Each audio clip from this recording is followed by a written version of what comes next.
मित्रों नमः संस्कृताय। आज हम एक जो टॉपिक देखेंगे, हम बौद्ध दर्शन की चर्चा कर रहे थे। तो बौद्ध दर्शन में हमने देखा 4 आर्य सत्य, जिसमें दुख, दुख समुदय और दुख निरोध।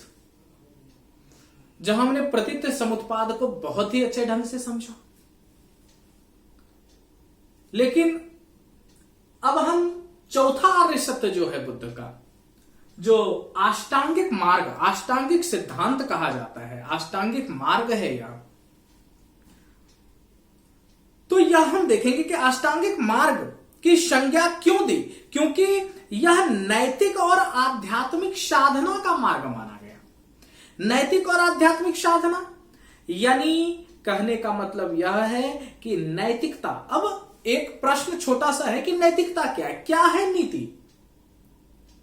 नैतिकता यानी क्या सुख है, क्या दुख है, क्या सत्य है, क्या असत्य है, क्या शुभ है, क्या अशुभ है, इन सब चीजों को जानना ही नैतिकता कहलाता है। लेकिन अब अष्टांगिक मार्ग की अगर चर्चा करें तो बुद्ध ने जो चौथा आर्य सत्य दिया, दुख निरोध मार्ग, जिसे हम दुख गामिनी प्रतिपदा कहते हैं, उसके अंतर्गत पहला दिया सम्यक दृष्टि। सम्यक दृष्टि मतलब यह सम्यक दृष्टि, यह बुद्ध के वचनों के प्रति श्रद्धा है और आर्य सत्यों का ज्ञान है। सम्यक दृष्टि एक अच्छा विजन, एक सस्टेनेबल विजन होना चाहिए किसी चीज को देखने का कि वह सही है या वह गलत है।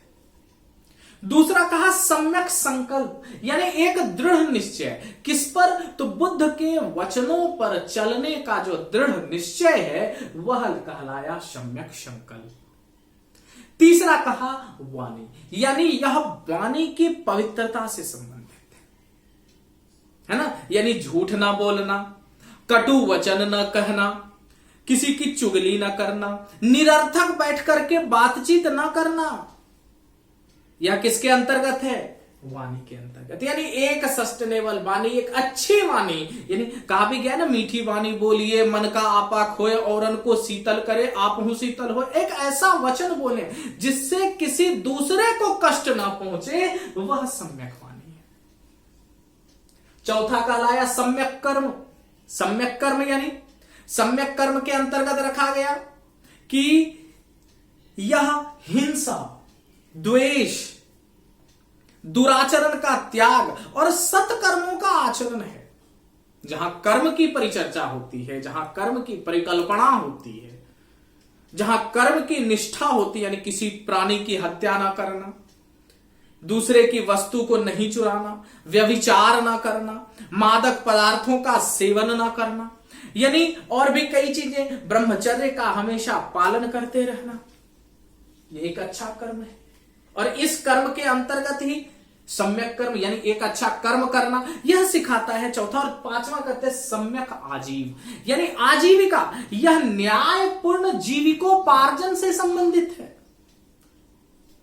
यानी किसी को धोखा दे करके किसी या अथवा किसी दूसरे की हानि करके धन को ना कमाना, स्वयं कर्म करके धन कमाना कर्म के बाद आजीव है। यानी एक न्यायपूर्ण जीविकोपार्जन होना चाहिए, इसे ही कहा गया सम्यक आजीव। 5 उसके बाद आया सम्यक व्यायाम। यह शुभ की उत्पत्ति और अशुभ के निरोध के हेतु सतत प्रयत्न है, एक व्यायाम, यानी अपने शरीर को अच्छा रखने के लिए। क्योंकि हमारा शरीर अच्छा रहेगा तभी हमारा मन अच्छा रहेगा, तभी हम अच्छी चीज सोच पाएंगे, तभी हम अच्छी चीज बोल पाएंगे। थोड़ा सा अगर फीवर आ जाए, थोड़ा सा अगर सर में दर्द हो जाए, शरीर के किसी भी पार्ट्स में किसी भी प्रकार का बायोलॉजिकल डिस्टरबेंस हो जाए, तो पूरी की पूरी जीवन प्रक्रिया उस दिन बाधित होती है, नहीं होती? होती है। इसीलिए अच्छा व्यायाम, योग के माध्यम से स्वयं को सुसंगठित रखना ही सम्यक व्यायाम कहलाता है। इसके बाद कहा सम्यक स्मृति।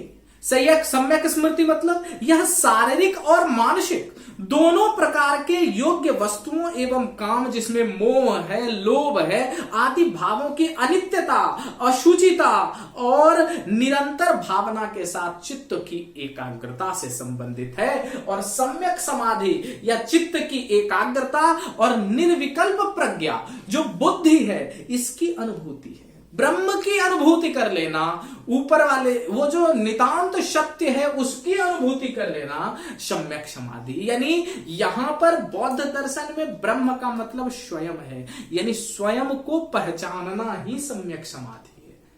जब हम स्वयं को पहचानने लगेंगे तो पूरा का पूरा जीवन का जो दिनचर्या है, जो जीवन है, वह एक अच्छे सम्यक दृष्टिकोण से आगे बढ़ेगा। और इसी अष्टांगिक मार्ग को लेकर के, तो यही अष्टांगिक मार्ग है। तो बुद्ध दर्शन के मूल सिद्धांत जो हैं, तो बौद्ध दर्शन 3 मूल सिद्धांत पर आधारित माना गया है। पहला है अनिश्वरवाद। अनिश्वरवाद कहने का मतलब बुद्ध ईश्वर की सत्ता को नहीं मानते, क्योंकि दुनिया जो है वह प्रतीत्य समुत्पाद के नियम पर चलती है। अब दुनिया अगर प्रतीत्य समुत्पाद के नियम पर चल रही है तो प्रतीत्य समुत्पाद का मतलब कारण कार्य की श्रृंखला। तो इस बुद्ध कहते हैं कि इस ब्रह्मांड को चलाने वाला कोई नहीं है, न ही कोई उत्पत्ति करता है, क्योंकि उत्पत्ति कहने से ही अंत का मान होगा। अगर किसी चीज की उत्पत्ति नहीं होगी तो उस चीज का अंत नहीं हो सकता। तब ना तो कोई प्रारंभ है ना ही कोई अंत है। यानी कुल मिलाकर कहने का मतलब इतना है कि ईश्वर को नहीं माना जाएगा, है ना। थिज्म होगा ही नहीं, अनिश्वरवाद की ईश्वरवाद की परिकल्पना ही नहीं है। और दूसरा जो मैटर है, दूसरा जो सिद्धांत है वह है अनात्मवाद। अनात्मवाद का यह मतलब बिल्कुल भी नहीं है कि सच में ही आत्मा नहीं है। बुद्ध कहते हैं कि जिसे लोग आत्मा समझते हैं वह आत्मा नहीं है, बल्कि वह चेतना का अविच्छिन्न प्रवाह है, अनइरप्टेड फ्लो। बिना रुके हुए यह प्रवाह कभी भी बिखर करके जड़ से बद्ध हो सकता है और कभी भी अंधकार में जाकर के विलीन हो सकता है। तो स्वयं के हो जाने के बगैर आत्मवान नहीं हो जा। स्वयं को जब तक नहीं जानेंगे आत्मवान हम नहीं कहलाएंगे। तो निर्वाण की अवस्था में ही स्वयं को जाना जा सकता है। निर्वाण यानी ज्ञान की अवस्था, परम ज्ञान की प्राप्ति जब आपको होने लग जाए तो आप जो है वह उस अवस्था में पहुंचेंगे। यानी मरने के बाद जो है या आत्मा जो है या महासुसुप्ति की अवस्था में खो जाती है और वह अनंत काल तक अंधकार में पड़ी रह सकती है। यह है अनात्मवाद। और तीसरा है क्षणिकवाद। तो बुद्ध कहते हैं कि इस ब्रह्मांड में सब कुछ क्षणिक और नश्वर है, कुछ भी स्थायी नहीं है, सब कुछ परिवर्तनशील है। और यह शरीर और ब्रह्मांड बिल्कुल उसी तरह है जैसे कि घोड़े, पहिए और पालकी को मिलाकर के एक रथ का निर्माण किया जा सकता है, उसको रथ कहते हैं। और इन्हें अलग करने से जो है रथ का अस्तित्व ही नहीं रहता है। उसी प्रकार यह शरीर और ब्रह्मांड जब तक नहीं मिलाएंगे तब तक प्रकृति ही नहीं होगी। यह प्रकृति हमेशा जीव और आत्मा, ब्रह्मांड सबसे मिलकर के इस प्रकृति का निर्माण हुआ है। और यह प्रकृति हमेशा क्षणिक है, यह ब्रह्मांड क्षणिक है, यह जीव क्षणिक है। यह आज है, कल रहेगा या नहीं रहेगा, यह कोई नहीं कह सकता है। तो इन्हीं 3 सिद्धांत पर बौद्ध दर्शन की रचना हुई है और यह अष्टांगिक मार्ग है। तो हमने देखा इन सब चीजों को। अब एक छोटी सी चीजें और हमारी बस्ती हैं जो कहलाता है शून्यवाद। तो शून्यवाद जो है, अगर हम शून्यवाद की चर्चा करें तो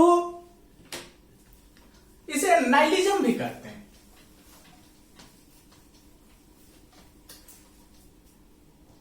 थोड़ा सा मैं शून्यवाद पर भी बता देता हूं तो यह लेक्चर ही समाप्त हो जाएगा। अंतिम टॉपिक है हमारे बौद्ध दर्शन का यह शून्यवाद, जिसे हम लोग कहते हैं नाइलिज्म।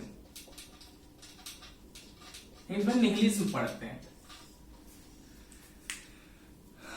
लैटिन भाषा में इसका मतलब होता है नाइलिज्म का शून्य, यानी कुछ नहीं। और इसे जो मानने वाले लोग हैं वह निहिलिस्ट कहलाते हैं, शून्यवादी।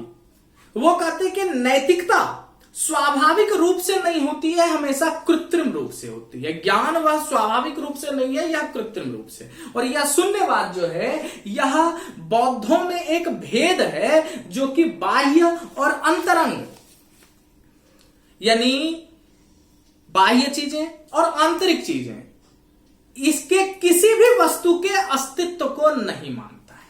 तो जो कुछ भी चेतन अचेतन पदार्थ दिख रहे हैं वे कुछ नहीं, केवल कल्पना मात्र है। यह संपूर्ण जगत जो है वह शून्य रूप है, कुछ है ही नहीं, केवल स्वप्न के समान है, ऐसा शून्यवादी कहते हैं। यहां तक कि शून्यवाद को सिद्ध करने में अनुमान का प्रयोग किया जाता है, और यह अनुमान भी कल्पना मात्र ही है, वास्तविक नहीं है। और शून्यवादी अपने अस्तित्व को भी स्वीकार नहीं करते। वे कहते हैं हमारा अस्तित्व जो है यह भी कल्पित ही है। यह बौद्धों में एक भेद है जो कि बाह्य और अंतरंग किसी भी वस्तु के अस्तित्व को नहीं मान करके हमेशा शून्यवाद को कहता है कि कुछ नहीं है। तो शून्यवाद के कुल 5 प्रकार हैं। पहला है आपका नैतिक शून्यवाद।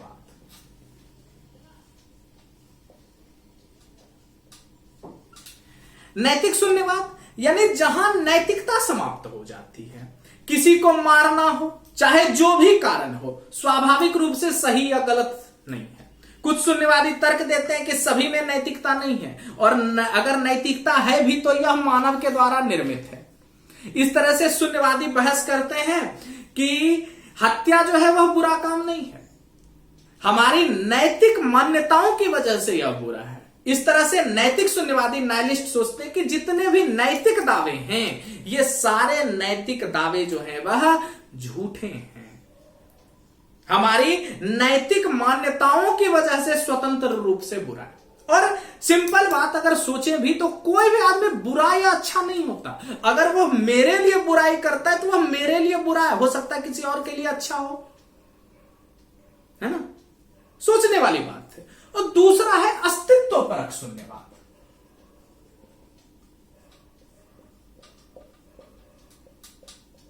यह जो अस्तित्व परक शून्यवाद है, यह कहता है कि इस शून्यवाद का एक विश्वास है कि जीवन का कोई वास्तविक अर्थ या जीवन का कोई वास्तविक मूल्य नहीं है।